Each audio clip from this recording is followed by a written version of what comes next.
Good morning friends, स्वागत है आपका अपने YouTube channel study with Ravi Thakur पर। तो चलिए शुरुआत करते हैं आज के द हिंदू एडिटोरियल वोकैबुलरी की। आज के वोकैबुलरी से पहला वर्ड है रिपील। रिपील यहाँ पे वर्ब की तरह यूज हुआ है। रिपील का मतलब होता है, हेडिंग आप देख लीजिएगा, seeds of hope on farm laws repeal. तो अभी केंद्र सरकार ने जो 3 कृषि कानून है, नियम थे, जिसके कारण की जो किसान थे वो धरना प्रदर्शन कर रहे थे काफ़ी समय से, तो ये कैंसिल कर दिए गए हैं, इन्हें रद्द कर दिया गया है। तो इसके बारे में दिया गया है इंपॉर्टेंट, बहुत ज़्यादा इंपॉर्टेंट एडिटोरियल है, ज़रूर करके पढ़िएगा आप इसे।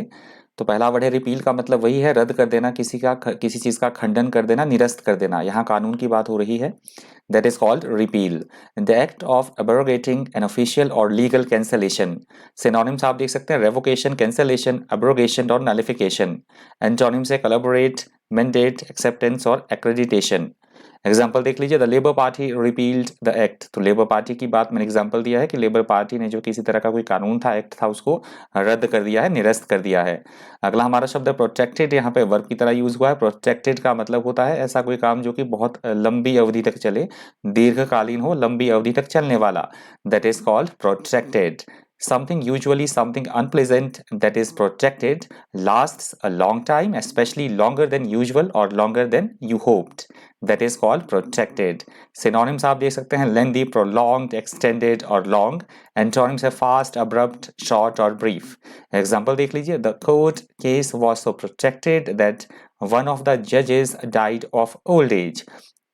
तो ये बात कही गई है, कोर्ट में किसी तरह का कोई केस चल रहा होगा, तो ओल्ड एज के कारण वो केस इतना लंबा चला कि जो ज्यूरी थी उनमें से एक जज की मृत्यु हो गई ओल्ड एज के कारण। तो इतना आप समझ सकते हैं कोर्ट में वो केस कितना लंबा चला होगा कि एक जज की जो मृत्यु ही हो गई फैसला सुनाने से पहले।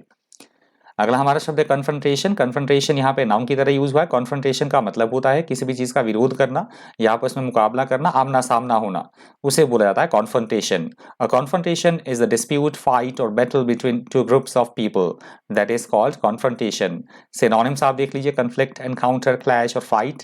एंटोनिम्स एग्रीमेंट, काम, कंसेंसस और पीस। एग्जाम्पल देख लीजिए, there was a confrontation between the two tribes. तो 2 ट्राइब्स की बात की गई है कि उनके बीच में आपस में विरोध है, आपस में तनातनी है किसी बात को लेकर।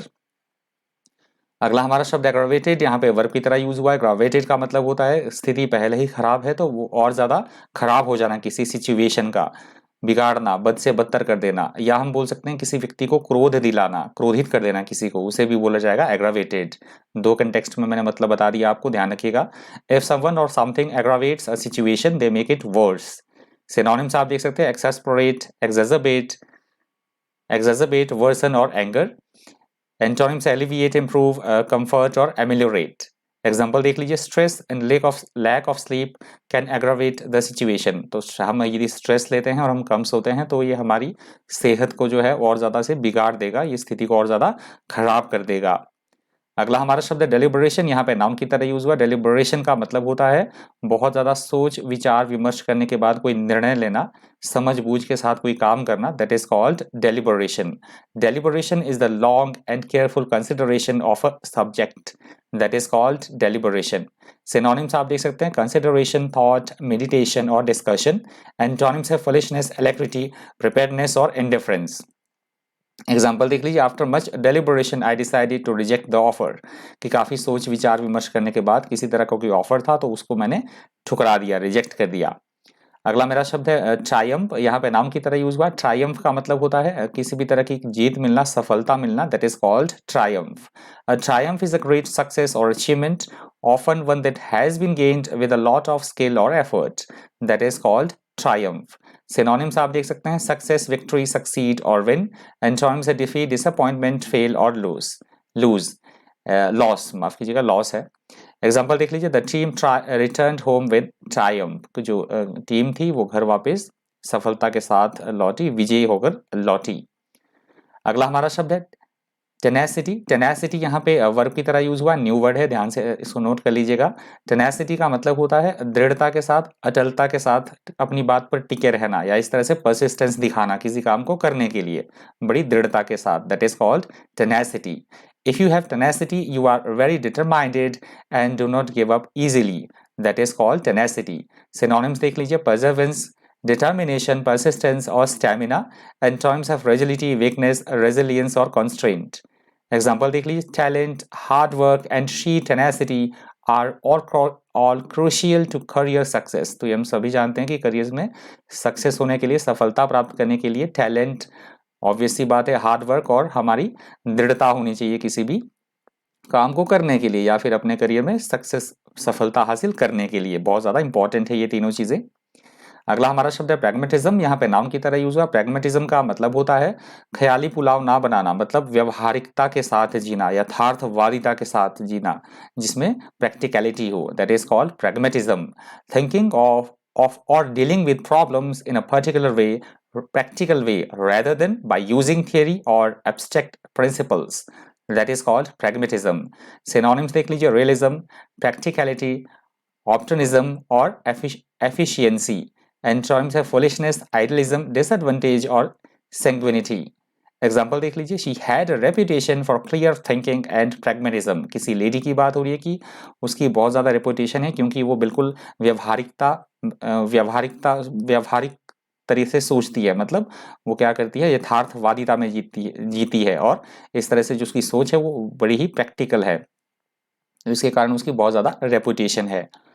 अगला हमारा शब्द है डिस्पेंसेशन। डिस्पेंसेशन वर्ड यहाँ पे नाउन की तरह यूज हुआ है। डिस्पेंसेशन का मतलब होता है किसी तरह की कोई कानून व्यवस्था या विधान या किसी तरह को कोई स्पेशल छूट देना किसी काम को करने के लिए, that is called dispensation. Dispensation is special permission to do something that is normally not allowed. That is called dispensation. Synonyms देख लीजिए, exemption, permission, license और allotment. Antonyms है denial, veto, harshness और ban. एग्जाम्पल देख लीजिए, they were promised dispensation from military service. तो किसी तरह की मिलिट्री सर्विसेज की बात हो रही है कि उन्हें उस तरह से किसी चीज़ में उन्हें विशेष छूट दी जाएगी, मतलब मिलिट्री सर्विस में उन्हें किसी तरह की विशेष छूट का जो है प्रॉमिस वो किया गया है। अगला हमारा एडिटोरियल है, आप देख सकते हैं ये भी बहुत ज़्यादा इंपॉर्टेंट एडिटोरियल है, ज़रूर करके इसे भी पढ़िएगा आप, क्योंकि ये चाइल्ड जो ये पॉस्को का मतलब होता है prevention of child sexual abuse, offence, माफ कीजिएगा, ऑफेंस है, protection of child sexual offence. तो बहुत ज़्यादा इंपॉर्टेंट एडिटोरियल है, काफ़ी सारे निर्णय जो चेंज हुए हैं डिसीजन सुप्रीम कोर्ट के, तो इसके बारे में दिया गया इंपॉर्टेंट एडिटोरियल है, पढ़िएगा इसे। पहला वर्ड है हमारा एग्रेजियस। एग्रेजियस यहाँ पे एडजेक्टिव की तरह यूज हुआ है। एग्रेजियस का मतलब होता है ऐसी कोई चीज़ जो बेहद खराब हो, बहुत बुरी हो, ऑफेंसिव हो, उसे बोला जाता है एग्रेजियस। Egregious means very bad and offensive, that is called egregious. Synonyms आप देख सकते हैं, flagrant, outrageous, glaring और heinous. Antonyms है slight, shabby, insignificant और excellent. Example देख लीजिए, the judge said it was the most egregious act he had ever seen. किसी जज की बात बोल रहे हैं कि सबसे ये बहुत ज़्यादा पहली बार उसने ऐसा देखा है, किसी एक्ट के बारे में, किसी काम के बारे में बात हो रही है कि बेहद खराब, अत्यंत ऑफेंसिव, ये ऐसा कोई काम है जो उन्होंने पहली बार अपनी लाइफ में जो है वो देखा है या नोटिस किया है। अगला हमारा शब्द है एक्वेटेड। यहाँ पे एडजेक्टिव की तरह यूज हुआ है। एक्वेटेड का मतलब होता है किसी को भी निर्दोष साबित करना, दोष मुक्त कर देना, that is called acquitted. Declared not guilty of a specific offence और crime, legally blameless, that is called acquitted. Synonyms देख सकते हैं आप, एक्सोनरेटेड, एक्सक्यूज्ड, क्लियर्ड और डिस्चार्ज्ड। एंटोनिम्स है कन्विक्टेड, गिल्टी, कंडेम्ड और जेल्ड।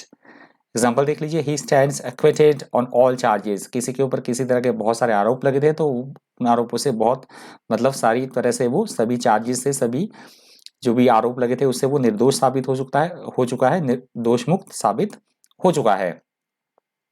अगला हमारा शब्द है कंस्ट्रूड। कंस्ट्रूड यहाँ पे वर्ब की तरह यूज हुआ। कंस्ट्रूड का मतलब होता है किसी बात का कोई विशेष अर्थ लगाना है, विशेष तरह से समझाना किसी बात को, उसे बोला जाता है construed. To understand the meaning of something in a particular way, that is called construed. Important word है और new word है, नोट कर लीजिएगा। पहला जो हमारा इसका synonyms है, इसका interpreted, explained, expounded और elucidated. Antonyms है complicated, confused, speculated और disarray. एग्जाम्पल देख लीजिए, her confident manner is often construed as arrogance. किसी महिला की बात हो रही है कि जो कॉन्फिडेंट मतलब किस कॉन्फिडेंट मैनर में जो बिहेव करती है तो कई बार उसे समझा जाता है कि वो बहुत ज़्यादा अहंकारी है। किसी महिला की बात हो रही है कि वो इतनी कॉन्फिडेंट मैनर में जो है बिहेव करती है कि कुछ एक लोग ये समझ लेते हैं कि वो बहुत ज़्यादा घमंडी है, that is called construed. Important ये वर्ड है, नोट कर लीजिएगा। अगला हमारा शब्द है वर्डिक्ट। यहाँ पे नाउन की तरह यूज हुआ है। वर्डिक्ट का मतलब होता है बहुत सोच विचारने के बाद दिया गया कोई फैसला, या हम बोल सकते हैं न्यायालय की जो ज्यूरी होती है उसका जो फैसला सुनाया जाता है, that is called verdict. In a court of law, the verdict is the decision that is given by the jury or judge at the end of a trial. माफ कीजिएगा, that is called verdict. Synonyms देख लीजिए, decision, judgment, ruling or determination. Antonyms accusation, suggestion, inception और prelude. Example देख लीजिए, the jury returned a verdict of not guilty. तो jury ने किसी को जो है वो निर्दोष साबित कर दिया, दोष मुक्त होने का फैसला सुनाया. अगला हमारा शब्द है अलैक्रिटी. यहाँ पे नाउन की तरह यूज हुआ. अलैक्रिटी का मतलब होता है किसी भी काम को करते समय बड़ी ही फुर्ती के साथ करना, तत्परता, जोश और उत्साह दिखाना. That is called alacrity. If you do something with alacrity, you do it quickly and eagerly. Synonyms आप देख सकते हैं, विलिंगनेस, रेडीनेस, प्रॉम्प्टिट्यूड और प्रिपेयर्डनेस. एग्जाम्पल देख लीजिए, लेजीनेस, रिलक्टेंस, स्लगिशनेस और स्लोनेस. एग्जाम्पल देख लीजिए, she accepted the assignment with alacrity. किसी की बात हो रही है कि उसने जो असाइनमेंट थी, उसने जो काम था, बड़ी ही तत्परता से उसने वो एक्सेप्ट किया, जोश एवं उत्साह दिखाया किसी काम को करने के लिए. अगला हमारा शब्द है ग्रोपिंग. ग्रोपिंग यहाँ पे वर्ब की तरह यूज हुआ है. ग्रोपिंग न्यू वर्ड है, ध्यान रखिएगा, बहुत इंपॉर्टेंट वर्ड है और न्यू वर्ड भी है. ग्रोपिंग का मतलब होता है किसी को मतलब बैड इंटेंसिटी के साथ टच करना, किसी फीमेल को बैड इंटेंसिटी के साथ टच करना. Bad touch, good touch, bad touch, मतलब बैड टच वाला, उसको बोला गया है ग्रोपिंग. कामुकता से किसी को स्पर्श करना, या हम बोल सकते हैं दूसरे कंटेक्स्ट में कोई चीज टटोलना. हम ढूंढ रहे हैं कोई चीज, तो टटोलने की सेंस में भी इसका यूज हो जाएगा. To touch somebody sexually, especially when he or she does not want you to, that is called groping. Synonyms देख लीजिए, touch, fumble, grope और unsighted. Antonyms है certain, sure, clever, cunning और educated. एग्जाम्पल जो मैंने ये उठाया है, ये आपका एडिटोरियल का ही सेंटेंस है. अगर आप पढ़ेंगे एडिटोरियल तो आपको पता लग जाएगा, तो ये देख लीजिएगा पढ़ के. The act of grouping a 12-year-old girls breast over her dress. तो ये वर्डिक्ट की बात की गई, पूरा एडिटोरियल ही चाइल्ड जो अब्यूज़ है उसके बारे में बातें कही गई हैं. तो इम्पॉर्टेंट ये एडिटोरियल है, इसको बार बार मैं बोल रहा हूँ, ज़रूर करके पढ़िएगा इसे आप. तो इस तरह से बात कही गई एडिटोरियल में कि 12 ईयर की जो ओल्ड गर्ल है उसके मतलब उसको बैड टच, इस तरह से बात कही गई है, उसकी ड्रेस के ऊपर बैड टच से टच करना, इस तरह से बोला गया एग्जाम्पल में. अगला हमारा शब्द है अब्सॉल्व. यहाँ पे वर्ब की तरह यूज हुआ है. अब्सॉल्व का मतलब होता है किसी को दोष मुक्त कर देना, निर्दोषी ठहराना. दैट इज कॉल्ड अब्सॉल्व, मतलब फॉरगिव करना. If a report or investigation absolves someone of blame or responsibility, it formally states that he or she is not guilty or is not to blame. That is called absolve. ये भी new word है, इसको note कर लीजिएगा. Synonym है exonerate, acquit, excuse और forgive. Antonyms है condemn, blame, charge और convict. एग्जाम्पल देख लीजिए, the driver was absolved of any blame for the train crash. किसी तरह का कोई ट्रेन का एक्सीडेंट हुआ है तो उसमें ड्राइवर को पूरी तरह से जो है वो दोष मुक्त कर दिया गया, उसकी कोई गलती नहीं थी. अगला हमारा शब्द है लीनियंट. यहाँ पे एडजेक्टिव की तरह यूज हुआ है. लीनियंट का मतलब होता है मतलब दंड देने की बजाय ऐसा व्यक्ति जिसे कि जो पनिश कर सकता है फिर भी वो थोड़ी सी लीनियंसी रखे, मतलब थोड़ा सा सौम्य व्यवहार करे, नरम पड़ना, उसे बोला जाता है लीनियंट. पढ़ना नहीं है, ये हिंदी में पढ़ना है, दूसरे वाला ड आना था यहाँ पे, टाइपो मिस्टेक है, इग्नोर कीजिएगा. That is called lenient. When someone is authority is lenient, they are not as strict और severe as expected. That is called lenient. Synonyms आप देख सकते हैं, सॉफ्ट, टॉलरेंट, इंडल्जेंट और मर्सीफुल. एंटोनिम्स है harsh, strict, severe और intolerant, rigorous. Example देख लीजिए, he believes the government already is lenient with drug traffickers. तो जो ड्रग पैडलर्स या ट्रैफिकर्स होते हैं, किसी का ये विश्वास है कि गवर्नमेंट उनके साथ बड़ी ही सौम्य जो है नरम पड़ रही है, बड़ा ही उनके साथ मतलब लीनियंट बिहेव कर रही है. अगला हमारा शब्द है एनेक्टमेंट. यहाँ पे नाउन की तरह यूज हुआ है. एनेक्टमेंट का मतलब होता है किसी तरह का अधिनियम, नियम, विधान या कानून बनाना. That is called enactment. The enactment of a law is process in a legislature by which the law is agreed upon and made official. That is called enactment.